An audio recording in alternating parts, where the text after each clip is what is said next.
শীতে কিন্তু অল্প টাকা দিয়ে অনেক সবজি কিনতে পাওয়া যায়। এটাই কিন্তু সময় সংসার খরচ কমানোর। হ্যালো এভরিওয়ান, আসসালামু আলাইকুম। দুরন্ত ডেলি ব্লগ চ্যানেল থেকে আমি ফারজানা নতুন দিনের নতুন আরেকটি ব্লগ ভিডিও নিয়ে চলে আসলাম। আমার ভিডিওটি যে যেখান থেকে দেখছেন সবাই ভালো, সুস্থ এবং নিরাপদে আছেন। আলহামদুলিল্লাহ, আপনাদের দোয়াতে আমরাও খুব ভালো আছি। আজকের ভিডিওটি আমি সকাল থেকেই শুরু করেছি, তবে আর সকালের নাস্তাটা তোমাদের সাথে শেয়ার করতে পারিনি। সকালে একটু বাইরে গিয়েছিলাম, তাহসানের জন্য একটা কেক আর ডাল ভাজা নিয়ে আসছিলাম, সেটাই ও খেয়ে নিয়েছিল। তারপর সকালের নাস্তা খেয়ে অফ ক্যামেরায় তারপর এখানে তাহসানের বাবা কিছু সবজি নিয়ে আসলো, সেগুলোই সুন্দরভাবে গুছিয়ে রাখছিলাম। শীতকালে কিন্তু একটা জিনিস অনেক বেশি কম দামে পাওয়া যায়, সেটা সবজির বাজার। শীতকালে কিন্তু সবজির বাজারটা অনেক কম দামে পাওয়া যায়। আর বিশেষ করে আমি এতদিন পর্যন্ত যে ঢাকা আসলাম, তো এত কম কখনোই সবজি খাওয়া হয় নাই।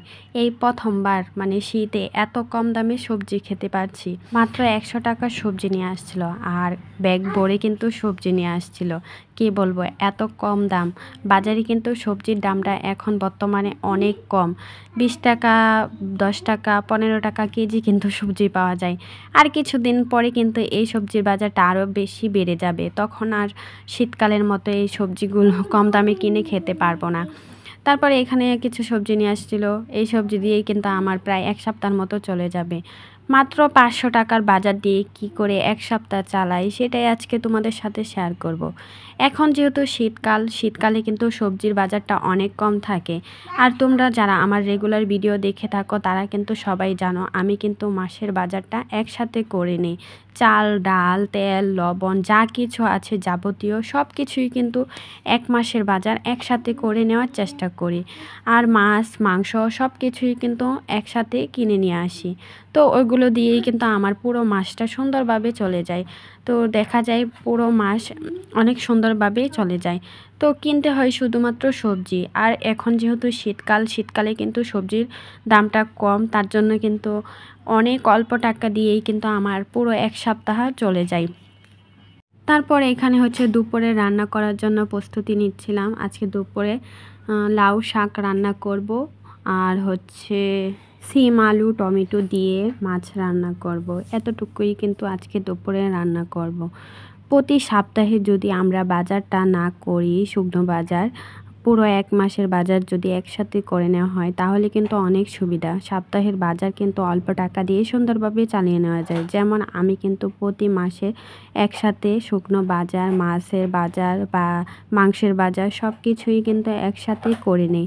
তার জন্য কিন্তু আমার সপ্তাহে খরচটা অনেক কম হয়ে থাকে। সপ্তাহে শুধুমাত্র আমাকে সবজি কিনতে হয়। এই যে এখানে 100 টাকা সবজি নিয়ে আসছে, এই সবজিগুলো দিয়েই কিন্তু আমার সপ্তাহখানেক বা তার থেকেও বেশি করলে চলে যাবে। কেননা সবজিটা কিন্তু আমার তেমন একটা খাওয়া হয় না আমার ঘরে। শুধুমাত্র তাহসানের বাবাই একটু বেশি সবজি খেয়ে থাকে, তো আমার কিন্তু তেমন একটা সবজি খেতে ভালো লাগে না। সিম, আলু, টমেটো দিয়ে মাছ রান্না করলে তবে কিন্তু আমি খেতে ভালো লাগে। আমার শীতকালীন সবজির মাঝে সিম, আলু, টমেটো এগুলোই কিন্তু বেশি ভালো লাগে। তারপর এখানে শাকগুলো সিদ্ধ করে নিচ্ছিলাম। এগুলো কিন্তু বাড়ির থেকে পাঠিয়েছিল, আর অনেকগুলো শাকই কিন্তু মা দিয়ে দিয়েছিল। তার জন্য 2 দিন বড়াই কিন্তু খেতে পারছি। আরও কিছু রয়ে গেছে, তো ওই শাকগুলো দিয়ে আমি শুটকি রান্না করব। তার জন্য ওখানে অল্প একটু রেখে দিয়েছি। আর এখানে সিম, আলু দিয়েই কিন্তু শাকটা রান্না করে নিচ্ছি। আমাদের দিকে কিন্তু সিম, আলু দিয়েই কিন্তু রান্নাটা করে থাকে। আর সিম, আলু দিয়ে কিন্তু লাউ শাক খেতে ভীষণ ভালো লাগে। আমার কাছেও কিন্তু বেশি ভালো লাগে লাউ শাকটা এভাবে রান্না করলে। তো আমি যেহেতু সপ্তাহে শুকনো কোনো বাজার করি না, তার জন্য কিন্তু আমার সংসারে খরচটা কম হয়ে থাকে। আর যাদের সংসারে প্রতি সপ্তাহে প্রতিনিয়তই বাজারটা করতে হয়, তবে কিন্তু সংসার খরচটাও বেড়ে যায়। আমাদের সবারই কিন্তু উচিত যে সপ্তাহে যে শুকনো বাজারগুলো না করে মাসে যদি একসাথে করে নেওয়া হয় তাহলে কিন্তু সংসারের খরচটা অনেক কম হয়ে থাকে। আর একসাথে বাজার করে নিলে কিন্তু অনেক বেশি সুবিধা হয়। বারবার কিন্তু বাজারে যেতে হয় না, যাতায়াত খরচও হয় না। তো এভাবে করেই কিন্তু সংসার খরচ থেকে টাকা অনেক বাঁচানো যায়। আর এভাবে করে বাজারটা করলে সপ্তাহে কোনো ঝামেলাও হয় না।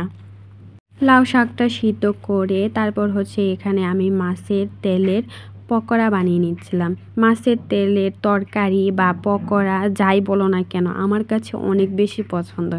কার কার আমার মতো এই মাছের তেলের পকোড়া বা তরকারি খেতে পছন্দ করো অবশ্যই কমেন্টে জানিও। আমার প্রাণপ্রিয় আপু ভাইয়ারা, জানি না আমার ভিডিওটা এখন পর্যন্ত কে খেয়ে দেখছো, কিন্তু একটা লাইক দিতে ভুলে গেছো। প্লিজ একটা লাইক দিয়ে আমার ভিডিওটি সম্পূর্ণ দেখার অনুরোধ রইল।